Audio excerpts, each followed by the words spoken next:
कि मुसलमानों जो है शिक्षा के क्षेत्र में पीछे चले गए, आर्थिक क्षेत्र में पीछे चले गए, सरकारी नौकरियों में आप मुसलमानों का प्रतिशत देख लीजिए। इन सेकुलर पार्टियों ने किया क्या है कि मुसलमानों के नाम नेहाद जो मजहबी और सियासी रहनुमा है, केवल उनके घर को महल बनाने का काम किया। तो वैचारिक तौर पे जो है मुसलमानों का बीजेपी से सियासी कोई विरोध नहीं है, केवल वैचारिक विरोध है। भाजपा को हरा के उत्तर प्रदेश जीतते हैं तो मायावती बनेगी मुख्यमंत्री, अखिलेश यादव बनेगा, वहां कोई रहमतुल्लाह या अमीरुद्दीन तो बनेगा नहीं। नमस्कार, आदाब दोस्तों, हिंद वॉइस में आपका स्वागत है। मैं हूं इकराम, मेरे साथ हैं एडवोकेट जाहिद ताज अली, राजनीतिक विशेषज्ञ हैं और नज़र रखते हैं कि देश की राजनीति में चल क्या रहा है। बिहार का चुनाव जब से हुआ और रिजल्ट जैसे आया है, बहुत सारी जो गतिविधियां चल रही हैं उस पर लोगों ने नज़र बनाए रखी है और सरकार अभी तक घोषित नहीं हो कि सरकार बनेगी, कैसे बनेगी, मुख्यमंत्री कौन रहेगा।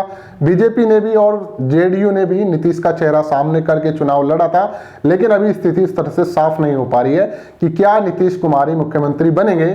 ये बिहार के चुनाव में चल रहा है। लेकिन दूसरी तरफ जो सबसे बड़ा जो चर्चा चल रही है, सबसे बड़ी जो चर्चा हो रही है वो हो रही है मुस्लिम वोटों को लेकर कि मुसलमानों ने क्या सेकुलर पार्टियों का दामन छोड़ना शुरू कर दिया है या छोड़ चुके हैं बिहार चुनाव का जिस तरह से परिणाम सामने आया। और लोग ये कह रहे हैं कि ओवैसी को वो पसंद कर रहे हैं। एक तरफ जो बीजेपी के चाहने वाले हैं, यहाँ मैं क्लियर कर दूं, वो इस बात से खुश हो रहे हैं कि मुसलमान जो है कांग्रेस का साथ छोड़ रहा है, आरजेडी का साथ छोड़ रहा है या और अन्य पार्टियों का साथ छोड़ रहा है। तो इन सारे सवालों पर हम जवाब चाहेंगे एडवोकेट जाहिद ताज अली से। सर, आप समझे होंगे ओवैसी को लेकर जिस तरह से चर्चाएं चल रही हैं कि मुसलमान अब ओवैसी के साथ जा रहा है खुले तौर पर, वैसे बीजेपी वाले बड़े खुश हैं, बाकी पार्टियों में टेंशन चल रही है, सब ये चल क्या रहा है? देखिए, बीजेपी वाले खुश हैं कि नहीं है इस बारे में तो मैं कोई जो है कंफर्मेशन नहीं दे सकता। नहीं, मैंने ये बात इसलिए बिहाफ पे कही क्योंकि कमेंट जिस तरह से मैं पढ़ता हूँ लोगों के, जो बीजेपी के चाहने वाले वो बड़ा खुश हो रहे हैं कि मुसलमान अपनी पार्टी चुन रहे हैं। नहीं, बात यह है, बीजेपी पे आने से पहले मैं कुछ बात करना चाहूंगा। बीजेपी का भी मैं उस पर भी डिस्कस हम करेंगे, लेकिन उससे पहले जरा हमें ना पस मंजर में जाना पड़ेगा, थोड़ा बैकग्राउंड में जाना पड़ेगा। आप देखिए, देश की आजादी के बाद से ही जो भी सूडो सेकुलर या सेकुलरिज्म की जो चैंपियन पार्टियां हैं, पहले तो कांग्रेस ही थी एकमात्र पूरे देस में, लेकिन जो कांग्रेस से हट के या कांग्रेस से निकल के जैसे जनता पार्टी बनी, उसके घटक दल अब नए मतलब टूट के अलग अलग बने हैं। जितने भी जनता पार्टी है, जनता दल है, राष्ट्रीय जनता दल है, जनता दल सेकुलर है, बीजू जनता दल है। तो मेरा कहने का मतलब ये है कि आप अगर जो है इसे देश की आज़ादी के बाद से ही और अब तक देखें, 2020 में हम चल रहे हैं, तो मुसलमानों ने हमेशा जो है हिंदू मुस्लिम एकता को, गंगा जमनी तहजीब को, इनको सोचो, क्योंकि जहां अल्पसंख्यक तबका होता है, अल्पसंख्यक तबके के साथ होता यह है कि वो कहीं ना कहीं एक शेल्टर चाहता है, एक राजनीतिक शेल्टर चाहता है। उन्होंने जो है हमेशा से वोट देने का काम किया। मुसलमानों का कोर जो वोट था वो पहले जो मतलब कांग्रेस का जो कोर वोटर था वो स्वर्ण के साथ साथ ओबीसी के साथ साथ मुसलमान भी था। लेकिन जैसे जैसे कांग्रेस में टूट शुरू हुई और नई नई पार्टियों का उद्भव देश में होना शुरू हुआ, तो मुसलमान क्षेत्रीय स्तर पर जो है उन पार्टियों से जुड़ता चला गया।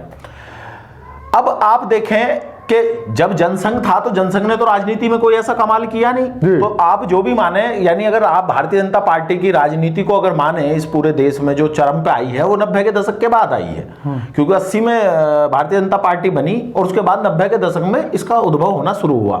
और बाकी पिछले 10 से 15 सालों में जो है, जब से मोदी का जो है भारतीय राजनीति में प्रवेश हुआ भारतीय जनता पार्टी के द्वारा, तब से आप जो है कह सकते हैं कि इस देश में एक सीधी और सपाट लकीर खींची सेकुलरिज्म वर्सेस कम्युनलिज्म के बीच, यानी दक्षिण पंथ के बीच और जो है नहीं, दक्षिण पंथ के बीच में और सेंट्रलिस्ट के बीच में, ठीक है, या सेकुलरिज्म को मानने वाली पार्टियों के बीच में। लेकिन अगर आप इसका पूरा प्रोसेस देखें तो आजादी से पहले का अगर आप मुस्लिमों का या अल्पसंख्यकों का आंकड़ा उठाएं और आजादी के बाद का उठाएं, तो आप पाएंगे कि मुसलमानों का आर्थिक, सामाजिक, शैक्षिक जितना पतन हुआ है उतना किसी भी समुदाय का इस देश में नहीं हुआ।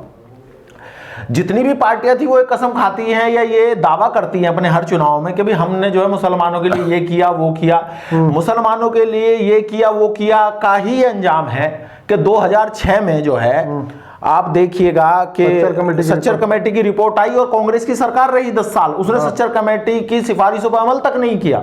यानी कि सच्चर कमेटी की अगर आप रिपोर्ट पढ़ेंगे तो उसमें पाएंगे कि कितना कुछ किया मुसलमानों के लिए, कि मुसलमानों जो है शिक्षा के क्षेत्र में पीछे चले गए, आर्थिक क्षेत्र में पीछे चले गए, सरकारी नौकरियों में आप मुसलमानों का प्रतिशत देख लीजिए।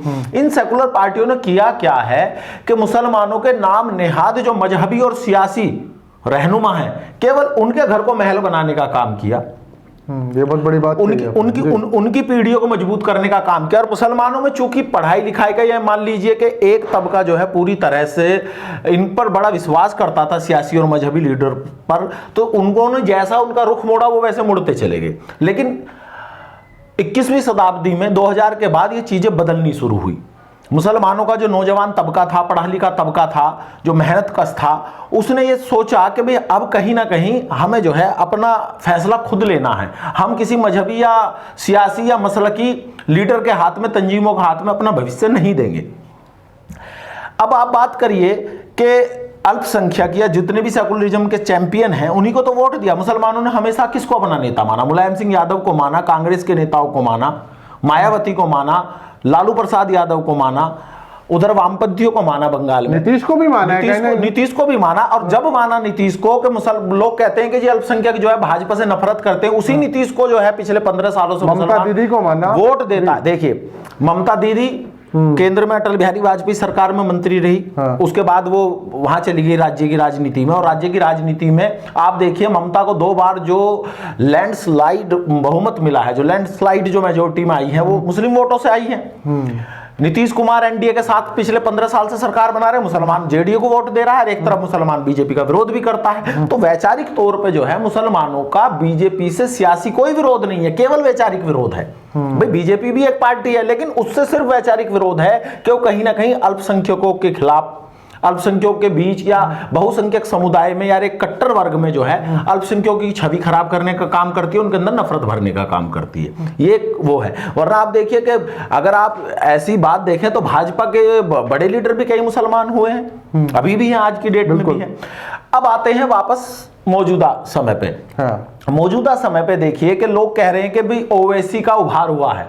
ओवैसी का उभार ऐसे ही नहीं हुआ है। कहीं ना कहीं मुसलमान त्रस्त है, वो कहीं ना, चाहे वो सीए एनआरसी को ले दीजिए, कोई भी सेकुलरिज्म का चैंपियन उस पर नहीं बोला, कोई पार्टी नहीं बोली, कोई पार्टी नहीं बोली। दिल्ली हो सकता है जिसने फाड़ दिया, सुनिए कोई पार्टी नहीं बोली। ओवैसी को लगा के सही समय है। भाई देखिए वो राजनीतिक है, बिल्कुल, और राजनीतिक है, वो एक पार्टी के हैं और बहुत पुरानी पार्टी के। मैं आपको बता दूं बहुत पुरानी पार्टी के नेता है।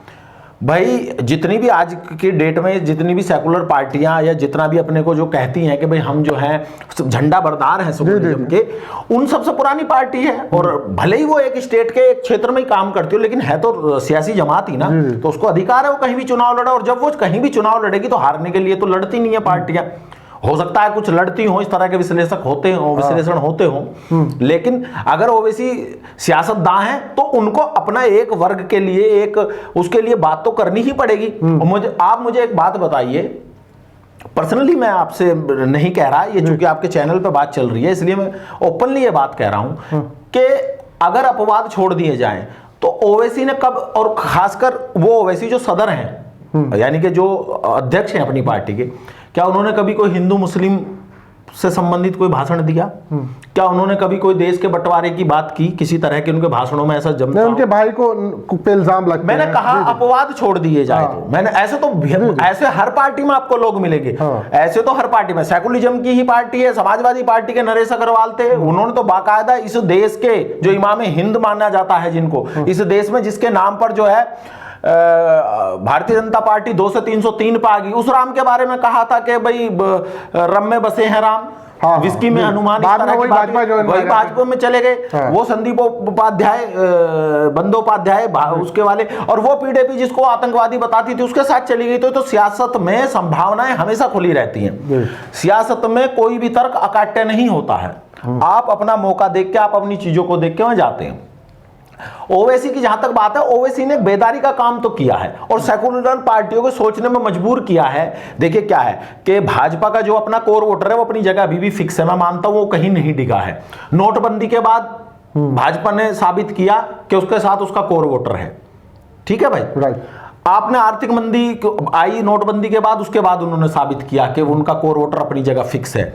उसके बाद में जितने भी इल्जामात लगे, चाहे राफेल घोटाले के नाम पे हुआ हो, उसके बाद उन्होंने साबित किया। वो साबित करते आ रहे। अब आखिरी बार जब कोविड का ये था मैटर और इसमें मजदूरों का पलायन हुआ, महामारी हुई, तो कहा कि भाई भाजपा का सूपड़ा साफ है। कहां सूपड़ा साफ है भाजपा का? तो उनका अपना कोर वोटर जो अपनी जगह फिक्स है। और सेकुलर पार्टियों में जो उनका खुद का, अगर आप जातिगत वोटर की बात करें तो कौन सी ऐसी पार्टी है जिसका वोटर जो है भाजपा का वोटर नहीं है? हाँ।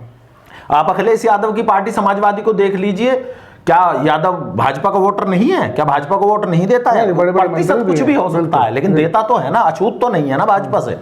राष्ट्रीय जनता दल में क्या यादव भाजपा का वोटर नहीं है? चाहे कुर्मी हो, यानी कोई भी ऐसा सेकुलर दल इस बात का दावा नहीं कर सकता कि जो हमारा वोटर है वो भाजपा का वोटर नहीं है। लेकिन मैं आपको बता रहा हूं, कहीं ना कहीं भाजपा ये दावा कर सकती है कि जो हमारा वोटर है वो सिर्फ हमारा वोटर है। हाँ जी जी। भाजपा ये दावा करने की स्थिति में है कि जो हमारा आज की डेट में इस स्थिति में उसके आंकड़े का लगातार आंकड़े बोलते 15 साल के आंकड़े देख लीजिए, उसका 30 से 32% वोट एकदम फिक्स। नहीं, मुसलमानों ने तो हर उसका शेल्टर मांगा, मुसलमानों को डर दिखा के कि भाई भाजपा आ जाएगी, भाजपा आ जाए, तो भाजपा को रोकने की जिम्मेदारी भी तो आप ही की है। हाँ। भाई सत्ता में तो आपको ही बने रहना है ना भाई। अगर आप जो अगर भाजपा को हरा के उत्तर प्रदेश जीतते हैं तो मायावती बनेगी मुख्यमंत्री, अखिलेश यादव बनेगा, वहां कोई रहमतुल्लाह या अमीरुद्दीन तो बनेगा नहीं जी। अगर बिहार में बनेगा, अगर बिहार में कोई जो है भाजपा को हरा के मुख्यमंत्री बनेगा तो तेजस्वी यादव बनेगा या मांझी बनेगा। अब बताइए, या तो तेजस्वी यादव बनेगा, मांझी बनेगा, इकराम खान या आरिफ खान तो बनेंगे नहीं। तो कहने का मतलब यह है कि सेकुलर पार्टियों ने केवल मुसलमानों के नाम पर, मुसलमानों की एक भारी आबादी, और उसमें कहीं ना कहीं मैं बता रहा हूं जो मुस्लिम लीडरशिप है वो भी शामिल रही है कि उन्होंने जो है अपने चरागों की अजमतें बढ़ाने के लिए इनके घरों में अंधेरा रखा, इनके किनके यानी अल्पसंख्यकों के घरों में अंधेरा रखा, हमेशा से अंधेरा रखा। अब जो बेचैनी है ओवैसी को लेकर वो इसलिए है कि एक बहुत भारी तबका जो दब चुका है। अब उसका कारण ये है कि सीए और एनआरसी पर प्रदर्शन के बाद दिल्ली में दंगा होता है, केजरीवाल उसमें बिल्कुल जो है इनएक्टिव हो जाते हैं, उनका कोई भी जो है विधायक या मंत्री बाहर निकल के नहीं आता है। तो इसका कहीं ना कहीं उन्हें दर्द है कि भाई जिन लोगों को हमने वोट देकर आगे बढ़ाया उन लोगों ने कहीं भी कुछ भी करने का ऐसा काम नहीं किया जिससे वो इस बात का दावा कर सके। और यही कसर उन्होंने पूरी कर दी, जो उसके स्टार जो सबसे बड़े एक्टिविस्ट थे उनके खिलाफ मुकदमा चलाने की मंजूरी दे रही है दिल्ली सरकार उस तरह से। तो अब आप देखिए, अगर दिल्ली में चुनाव होता है या ओवैसी कह रहे हैं कि मैं दिल्ली में एमसीडी चुनाव लड़ूंगा, तो बेचैनी तो जाहिर है, क्योंकि सेकुलर जो पार्टियां हैं, क्षेत्रीय सेकुलर पार्टियां, उनको ऐसा लगता था कि मुस्लिम वोट हमारा फिक्स डिपॉजिट है। अब उस फिक्स डिपॉजिट को मैच्योर होने से पहले अगर ओवैसी तोड़ने का काम कर रहे हैं तो बेचैनी है। और ये ओवैसी नहीं कर रहे, ओवैसी तो सही समय पे सही राजनीति कर रहे हैं अपनी, लेकिन ओवैसी को ये बात पता है, वो पढ़े लिखे राजनीतिक हैं, सियासी हैं, और 1994 से शायद जो है वो राजनीति में लगातार जीतते आ रहे हैं। और दूसरी बात वो कह रहे हैं कि जी ओवैसी यहाँ के चुनाव लड़ रहे हैं। भाई आपको बिल्कुल सही कह रहे हैं ओवैसी, आपको किसने मना किया? आप हैदराबाद जाके लड़िए, क्या ओवैसी रोक देंगे आपको लड़ने से? आप ओवैसी के सामने खड़ा कीजिए, क्या कांग्रेस नहीं लड़ती? क्या चंद्रशेखर राव की पार्टी नहीं लड़ती चुनाव? तो लड़िए आप। ये अब चुनाव आयोग ने ये तो कोई पैटर्न फार्मूला बनाया नहीं है कि वो वैसे ही ये कहेंगे भाई तुम्हें बिहार है या वो नहीं लड़ना है। फिर तो एक फार्मूला ये हो, अगर वोट कटवा की ही बात है तो तत्काल प्रभाव से चुनाव आयोग को दिल्ली, यूपी, बिहार में कांग्रेस के चुनाव लड़ने पर रोक लगा देनी चाहिए। आप देखिए दिल्ली लगातार 2 बार जीरो बैलेंस है, 3 बार हो गए। हाँ, 2 बार तो जीरो बैलेंस है ना। उत्तर प्रदेश जैसे राज्य में आपके पास 6 या 7 सीटें हैं कांग्रेस के पास, वो किस मुंह से किसी को वोट कटवा कह सकती है? मैं तो ये नहीं समझ पा रहा वो किस मुंह से। और वो भी आप स्ट्राइक रेट देख दीजिए कि सीमांचल पर ओवैसी की पार्टी चुनाव लड़ी 20 सीटों पर, उसमें से 5 वो जीती, यानी 25% का जो उसका स्ट्राइक रेट है। अब आप उसको देखिए कि कांग्रेस को देखिए, मिथिलांचल में देखिए, मिथिलांचल में 60 सीटें हैं बिहार के, उसमें से आप देखिए मिथिलांचल की 60 सीटों में से 40 प्लस एनडीए जीत के आया है। और जिस सीटों पर ओवैसी लड़े हैं 20 पर एमआईएम लड़ी है, उन सीटों पर अगर आप देखेंगे, आकलन करेंगे तो मुश्किल से 6 या 7 सीटों पर एनडीए जीता है। तो कहने का मतलब ये है कि ये कहीं ना कहीं एक अच्छा संकेत है इकराम जी। मैं आपको बता रहा हूं इकराम भाई, ये बहुत अच्छा संकेत इसलिए है कि इन्होंने जो आज तक केवल ओरा बनाया है, गुड़ दिखाकर, इसको देसी में हमारे यहाँ देहात में कहावत है, गुड़ दिखा के जो डला मारने का काम किया है, गुड़ दिखा के जो पत्थर मारने का काम किया है, उसमें कहीं ना कहीं अब सेकुलर पार्टी को सोचना पड़ेगा कि अगर आप नहीं सुधरते हैं, आप आम मुसलमानों के लिए कुछ नहीं करते हैं। आप देखिए, मैं मानता हूं आजम खान बहुत बड़े अल्पसंख्यक के नेता है, मैंने माना उत्तर प्रदेश के अंदर उन पे एक ठप्पा है कि समाजवादी के सबसे बड़े कद्दावर नेता है, लेकिन मैं जो बताइए कि रामपुर के अलावा उन्होंने कहां कुछ किया है। और नेपोटिज्म परिवारवाद को, क्या पूरे जिला रामपुर में समाजवादी पार्टी के कार्यकर्ता केवल आजम खान के घर में पाए जाते हैं? क्या आजम खान जो है उम्र से पहले नहीं, वही तो कह रहा हूं कि आजम खान ही वहां से विधायक होंगे, वो सांसद होंगे, वो नहीं होंगे तो उनकी बीवी राज्यसभा से आएंगी, उनका बेटा जो है विधायक ही करेगा, भले ही उसकी उम्र पूरी ना हो। तो ऐसा नहीं है। और सेकुलरिज्म क्या होता है? सेकुलरिज्म ये होता है कि जात, बिरादरी, नस्ल, धर्म, क्षेत्र देखे बगैर क्या होता है सेकुलरिज्म? सेकुलरिज्म ये होता है कि आप जात, बिरादरी, धर्म, नस्ल, रंग देखे बगैर सिर्फ इंसाफ और हक की बुनियाद पर सियासत करो, और उसका हक दो, वो किसी जात का हो। अगर कोई मुसलमान किसी पार्टी में वो गलत है तो उसको गलत कहिए, अगर कोई हिंदू है उसको गलत कहिए। तो सेकुलरिज्म तो हक और बातिल के बीच फर्क पैदा करने वाली चीज है।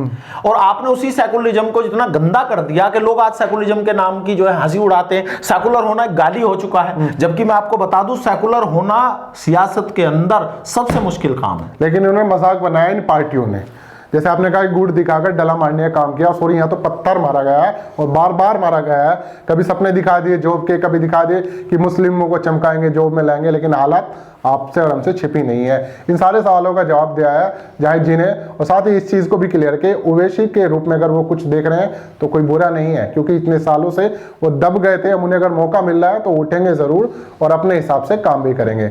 तो आप लोगों को क्या लगता है नीचे कमेंट कीजिए। साथ ही इस खबर को ज़्यादा से ज़्यादा शेयर कर सकते हैं। मिलता हूँ आपसे अगले अपडेट में।